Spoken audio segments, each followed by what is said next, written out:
Hello दोस्तों, मैं सुभाष कुमार साव ईसा free class में आपका स्वागत है। दोस्तों आप लोग कैसे हैं?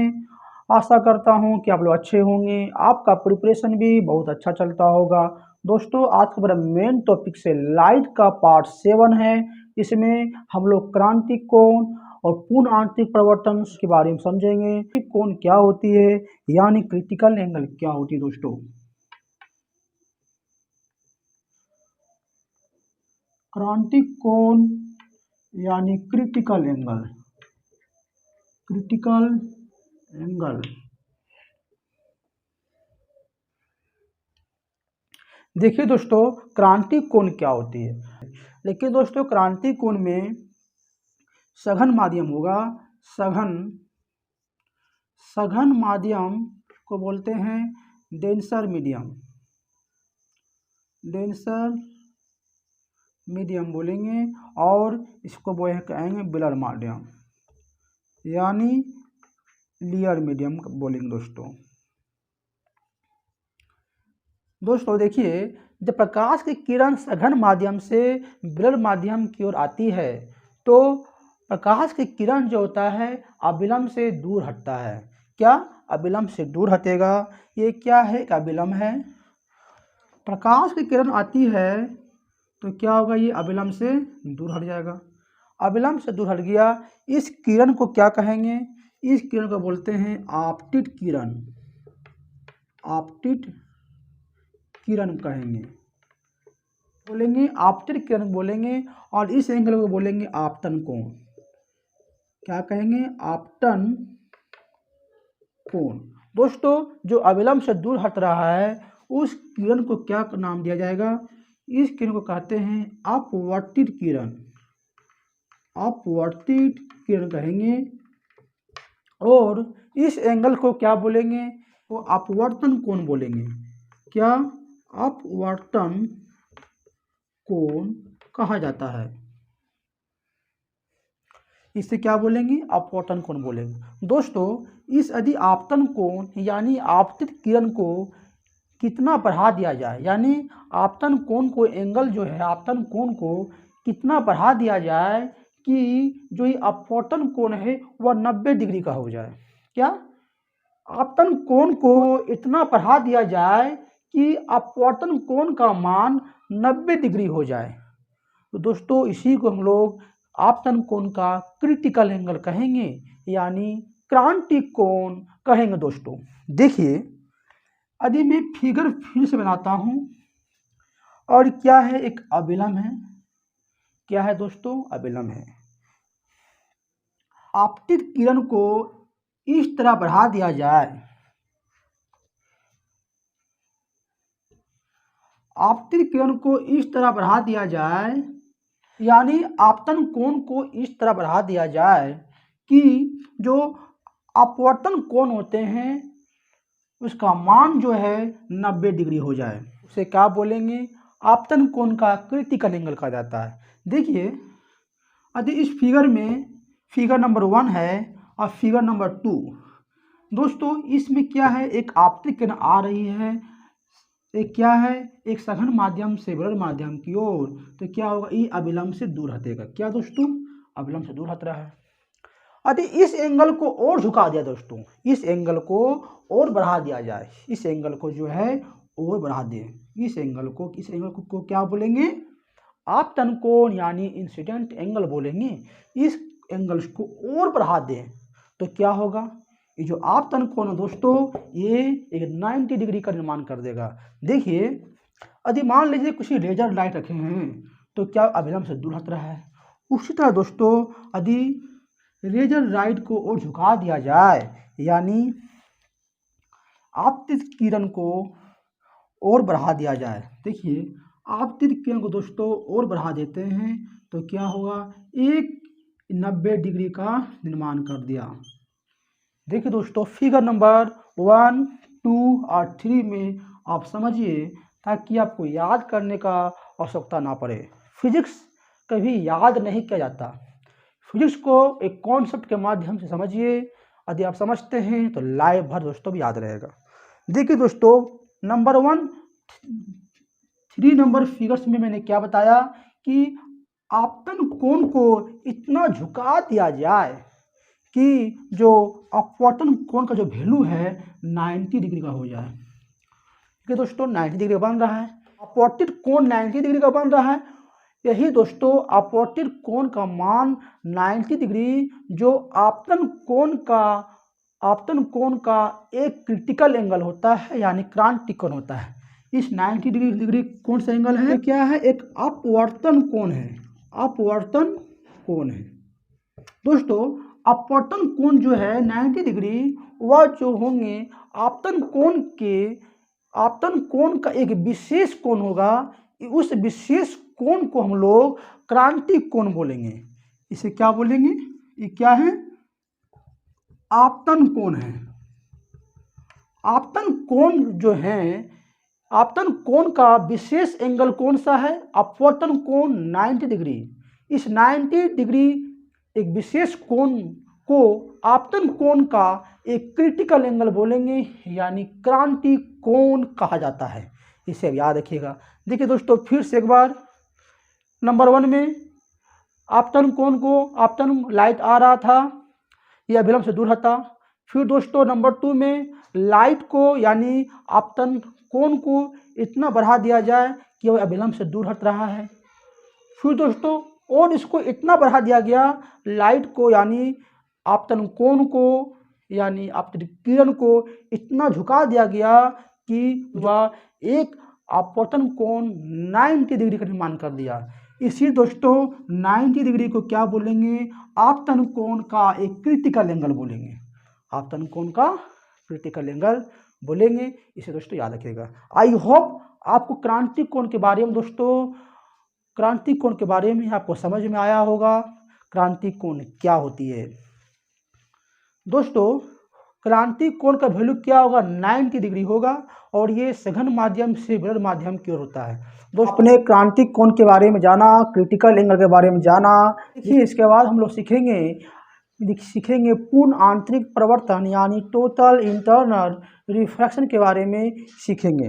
देखिए पूर्ण आंतरिक प्रवर्तन क्या होती है? पूर्ण आंतरिक परावर्तन यानी टोटल इंटरनल रिफ्रैक्शन के बारे में हम लोग सीखेंगे। देखिए दोस्तों एक क्या है, एक मीडियम है, इसे सघन माध्यम मानेंगे। सघन माध्यम डेंसर मीडियम से कहते हैं। ठीक है, डेंसर मीडियम बोलेंगे। और दोस्तों इसे कहेंगे विरल माध्यम बोलेंगे, यानी विरल मतलब होता है हवा, हवा होते हैं, और डेंसर मतलब कांच होंगे या तो वाटर होंगे। ठीक है, इसे बोलेंगे लेयर मीडियम कहते हैं। देखिए दोस्तों जब प्रकाश की किरण जब आती है सघन माध्यम से डेंसर माध्यम की ओर, तो क्या होगा? अभिलंब से दूर हटती है। देखिए प्रकाश किरण आ रही है तो अभिलंब से क्या हुआ? अभिलंब से दूर हट गया। ठीक है, इसे क्या बोलेंगे? इस किरण को बोलते हैं आपतित किरण बोलेंगे। ठीक है, इसे आपतित किरण कहते हैं। और इस एंगल को बोलते हैं आपतन कोण बोलेंगे। और इस एंगल को कहा जाता है, इस एंगल को क्या कहा जाता है बताइए? इस एंगल को बोलेंगे अपवर्तन कोण बोलेंगे। अपवर्तन कोण कहा जाता है। और जो किरण सघन माध्यम से विरल माध्यम की ओर आती है, उस किरण को, उस रे को क्या नाम दिया जाएगा? उसको कहते हैं अपवर्तित किरण बोलेंगे।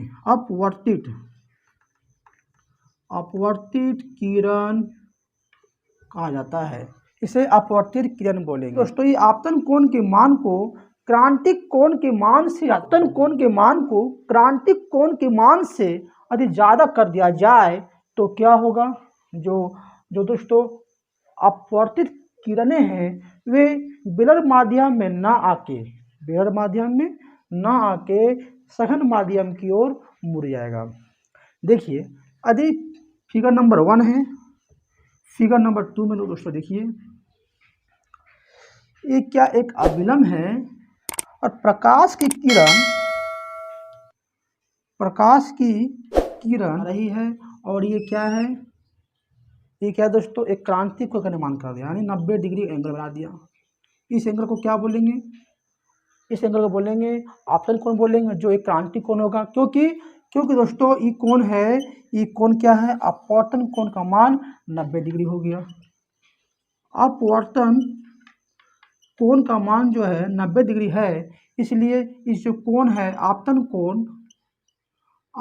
कोण क्या बनेगा, एक क्रिटिकल एंगल बनेगा, यानी क्रांतिक कोण बनेगा,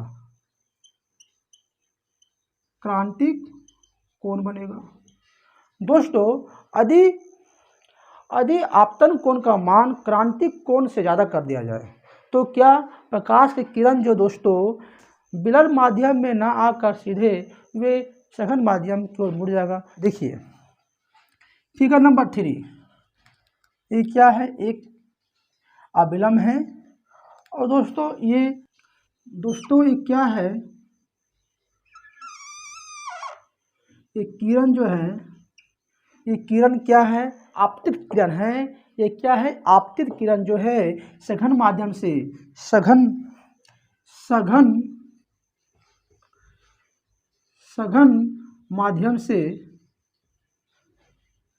माध्यम से विलर माध्यम की ओर, विलर माध्यम, ये क्या है, विलर माध्यम है। दोस्तों सघन माध्यम में एक किरण जो है, एक किरण जो है, रे आ रही है, किसमें, सघन माध्यम में एक रे आ रही है।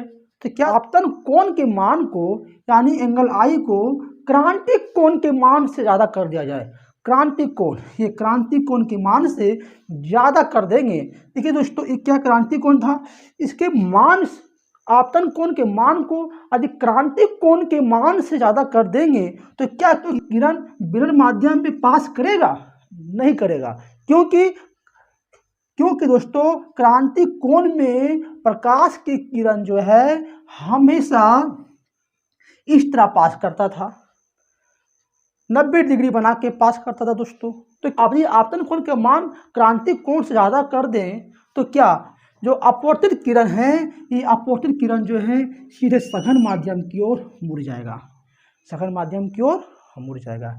इसे क्या है, इसे कौन सा रे बोलेंगे, अपवर्तित किरण बोलेंगे दोस्तों, अपवर्तित किरण बोलेंगे, जो सघन माध्यम की ओर मुड़ गया। इसी को दोस्तों पूर्ण आंतरिक परावर्तन कहेंगे। दोस्तों आपने पढ़ा था कि प्रकाश का परावर्तन क्या होती है, क्या था, एक प्रकाश आ रही है और एक प्रकाश जो है समतल दर्पण पर आ रही है और ये आपस में मुड़ गया। जस्ट दोस्तों यहाँ पर भी हो रहा है, क्या हो रहा है, सेम दोस्तों यहाँ पर भी हो रहा है कि एक किरण जो है सघन माध्यम से एक मीडियम पर यानी कांच पर पड़ने के बाद विलर माध्यम में ना जाके सीधे सघन माध्यम में मुड़ गया, जहाँ से किरण आया उधर ही दोस्तों मुड़ गया। इसी दोस्तों पूर्ण आंतरिक परावर्तन बोलते हैं। हीरा चमकता है दोस्तों पूर्ण आंतरिक परावर्तन के कारण, टूटा हुआ कांच चमकता है पूर्ण आंतरिक परावर्तन के कारण दोस्तों, क्योंकि उसमें जब लाइट पड़ता है तो वे सघन माध्यम से विलर माध्यम में ना जाके सीधे सघन माध्यम की ओर मुड़ जाता है, जिससे हीरा चमकता है, टूटा हुआ कांच चमकता है दोस्तों पूर्ण आंतरिक परावर्तन के कारण। आई होप आपको पूर्ण आंतरिक परावर्तन के बारे में अच्छा से समझ में आया होगा कि पूर्ण आंतरिक परावर्तन दोस्तों क्या होता है। तो आपने जाना पूर्ण आंतरिक परावर्तन क्या होती है, आपने इससे पहले क्रांतिक कोण भी जाना। देखिए दोस्तों पूर्ण आंतरिक परावर्तन में महत्वपूर्ण पॉइंटों को नोट करते हैं ताकि एग्जाम्स के लिए बहुत इम्पोर्टेंस हो। देखिए दोस्तों पूर्ण आंतरिक परावर्तन में महत्वपूर्ण बातें क्या है। नंबर 1 में प्रकाश का गमन हमेशा सघन माध्यम से विलर माध्यम की ओर होता है। मैंने बहुत बार आपको बताया पूर्ण आंतरिक परावर्तन में प्रकाश जो है सघन माध्यम से विलर माध्यम की ओर ही गमन करता है, सघन माध्यम से विलर माध्यम की ओर गमन करता है। देखिए दोस्तों सघन माध्यम से विलर माध्यम की ओर गमन करता है, सघन माध्यम से विलर माध्यम की ओर गमन करता है, तब ही पूर्ण आंतरिक परावर्तन होगा। पूर्ण आंतरिक परावर्तन होने का महत्वपूर्ण पॉइंट क्या है कि सघन माध्यम से विरल माध्यम की ओर प्रकाश की किरण गमन करना चाहिए। नंबर 2 देखिए दोस्तों, नंबर 2 में आपतन कोण और क्रांतिक कोण। आपतन कोण का मान ज्यादा होना चाहिए क्रांतिक कोण से, तब ही दोस्तों पूर्ण आंतरिक परावर्तन होगा। ठीक है, इसे भी याद रखिएगा। इसे एंगल आई ग्रेटर देन एंगल सी। सी क्या है दोस्तों, सी को क्रांतिक कोण कहते हैं, सी को क्रांतिक कोण को क्या बोलेंगे, एंगल सी कहते हैं। ठीक है, उसके बाद दोस्तों देखिए पूर्ण आंतरिक परावर्तन के बारे में मैंने आपको बताया था, उदाहरण दिया था कि हीरा का चमकना होता है, टूटे हुए कांच जो है वो भी पूर्ण आंतरिक परावर्तन के कारण चमकता है। मृग मरीचिका में क्या होती है, उल्टा या बड़े प्रतिबिंब का निर्माण करती है। ठीक है, लेकिन मृग मरीचिका दोस्तों एक दृष्टि भ्रम होती है।